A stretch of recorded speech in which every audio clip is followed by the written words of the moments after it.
तर गोपीचंद पडळकर यांनी जयंत पाटील यांच्यावर केलेल्या टीकेनंतर आता रोहित पवार यांनी प्रत्युत्तर दिलंय। त्यांनी या संदर्भात एक पोस्ट केली, आपण पाहूया। जयंत पाटलांवर भाजप आमदार गोपीचंद पडळकरांनी केलेली टीका अत्यंत अश्लाघ्य आणि संतापजनक आहे। भाजपच्या वरिष्ठांच्या पाठबळाशिवाय हे शक्य नाही।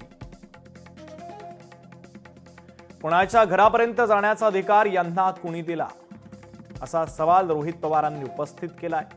पडळकरांच्या टीकेचा निषेध करण्यात आलाय।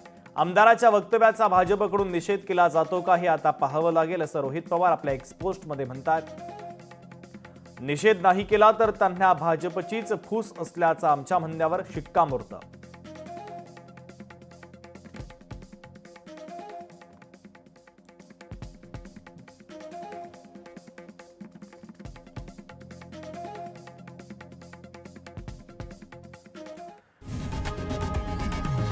लोकशाही मराठी ऐका, पहा, जागरूक रहा।